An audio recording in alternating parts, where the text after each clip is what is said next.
بسم اللہ الرحمن الرحیم الحمدللہ رب العالمین وصلی اللہ علی محمد وآلہ الطاہرین ولعنۃ اللہ علی اعدائہم اجمعین۔ موضوع گفتگو اعتکاف، اور ہماری اس گفتگو کا عنوان ہے زمان اعتکاف، یعنی اعتکاف کن دنوں میں رکھا کیا جا سکتا ہے اور اعتکاف کی کم سے کم مدت کیا ہے۔ تو پہلے مرحلے میں یہ واضح رہے کہ اعتکاف کم سے کم 3 دن کا ہوگا۔ شرائط اعتکاف کا بعد میں پھر ذکر کیا جائے گا۔ شرائط میں سے ایک شرط یہ ہے کہ اعتکاف کرنے والا روزے سے ہو۔ اب یہاں پر یہ بات واضح ہو گئی کہ اعتکاف کم سے کم 3 دن کا ہے اور اعتکاف کرنے والا روزے سے ہو،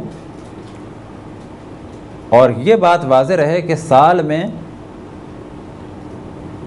کچھ ایام ایسے ہیں کہ جن میں روزہ رکھنا حرام، اور انہی دنوں میں سے ایک دن ہے عید الفطر کا اور ایک دن ہے عید الاضحیٰ کا۔ بس اتنا واضح ہو گیا کہ اعتکاف صرف ان دنوں میں نہیں رکھا جا سکتا کہ جس میں روزہ رکھنا حرام ہے۔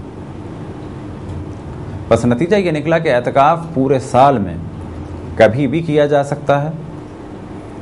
بس اب اگر کوئی اعتکاف کرنا چاہے 1 رجب سے 10 رجب تک کر سکتا ہے، لیکن اگر کوئی اعتکاف کرنا چاہے 8، 9 اور 10 ذی الحجہ کو، تو کہا جائے گا کہ یہ اعتکاف نہیں ہو سکتا، باطل ہے۔ وجہ کیا ہے؟ وجہ یہ ہے کہ کم سے کم اعتکاف 3 دن کا ہے، اور ایسا شخص کہ جو 8، 9 اور 10 ذی الحجہ کو اعتکاف کرے تو اس کا نتیجہ کیا ہوگا کہ تیسرا دن اس کا عید الاضحیٰ کا دن ہوگا، اور اس دن روزہ رکھنا حرام ہے، اور کیونکہ روزہ رکھنا حرام ہے تو اس کا اعتکاف نہیں ہو سکتا۔ بس جب تیسرے دن یہ اعتکاف نہیں کر سکتا تو اس کا اعتکاف ہو گیا 2 دن کا، اور 2 دن کا اعتکاف ہو نہیں سکتا۔ اب اس جانب توجہ رہے کہ یہ جو ہم نے عرض کیا کہ اعتکاف کی مدت کم سے کم 3 دن ہے، تو 3 دن سے مراد ممکن ہے کسی کے ذہن میں آئے کہ 3 24 گھنٹوں والے دن، تو یہاں پر اس جانب توجہ دلائیں کہ یہ مراد قطعاً نہیں ہے۔ اب یہاں پر مثال دی جائے کہ اگر ایک شخص نے اعتکاف کیا تو اعتکاف کی ابتدا فجر سے ہونی چاہیے، اور احتیاطاً فجر سے کچھ پہلے آ کے مسجد میں بیٹھ جائے تاکہ فجر سے پہلے اعتکاف کی نیت ہو جائے۔ البتہ جب آ کے بیٹھا تو یہی نیت ہے۔ اب اس کا اعتکاف فجر سے شروع ہوگا اور مغرب تک، پھر مغرب کے بعد اگلی فجر کے درمیان ایک رات ہے، یہ پہلی رات ہو گئی، پھر فجر سے مغرب تک، اور پھر مغرب سے اگلی فجر تک ایک اور رات آئے گی، یہ 2 راتیں ہو گئیں، اور پھر اس فجر سے مغرب تک یہ ایک اعتکاف مکمل ہو جائے گا۔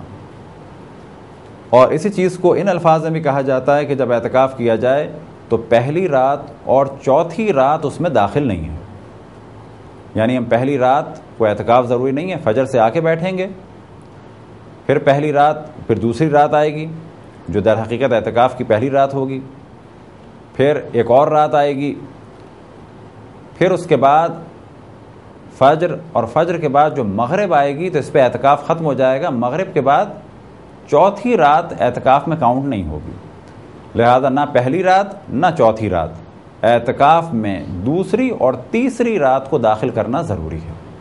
بس اب یہاں دوبارہ اختصار کے ساتھ بیان کیا جائے کہ اعتکاف پورے سال میں ہمیشہ مستحب ہے، ہر دن مستحب ہے، سوائے ان دنوں میں کہ جب روزہ رکھنا حرام ہے، خصوصاً عید الفطر اور عید الاضحیٰ کے دن۔ اور بہت زیادہ ثواب ہے اعتکاف کا ماہ رجب میں، خصوصاً 13، 14 اور 15 کو۔ اسی طریقے سے بہت زیادہ ثواب ہے ماہ رمضان مبارک میں، اور ماہ رمضان مبارک میں زیادہ ثواب ہے آخری 10 دنوں میں۔ آخر کے 10 دنوں کا بہت زیادہ ثواب ہے۔ اب اگر کوئی شروع کے دنوں میں کرے اس کا بھی بہت ثواب ہے، اور جو روایت ہم نے بیان کی کہ اگر کوئی ماہ رمضان میں 10 دن اعتکاف کرے تو اس کا ثواب کیا ہے؟ 2 حجوں اور 2 عمروں کے برابر۔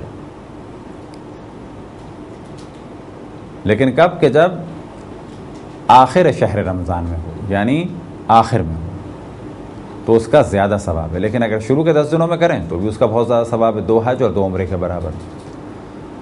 تو یہ ایک مختصر سی گفتگو تھی زمان کے بارے میں، اور زمان ہی کے ساتھ ساتھ بعض اور شرائط کا بھی ذکر ہو گیا. البتہ دیگر شرائط کی جانب توجہ رہے. کسی بھی عبادت کو بغیر اس کے فلسفے کے اور بغیر شرائط کے انجام نہیں دینا چاہیے، کیونکہ بعض دفعہ بعض افراد سالوں گزر جاتے ہیں ایک عبادت کرتے ہوئے، اور بعد میں پتہ چلتا ہے کہ یہ عبادت باطل تھی. اور وجہ کیا تھی باطل ہونے کی؟ کیونکہ اس کو معلوم نہیں تھا کہ اس عبادت کو انجام دینے کی شرائط کیا کیا ہیں. خداوند تبارک و تعالیٰ سے دعا ہے کہ بحق محمد و آل محمد ہمیں اپنے رسول، اپنی حجتوں، خصوصاً امام زمان علیہ الصلوۃ والسلام کی معرفت اور اطاعت کی توفیق عطا فرمائے. وصلی اللہ علی محمد و آلہ الطاہرین.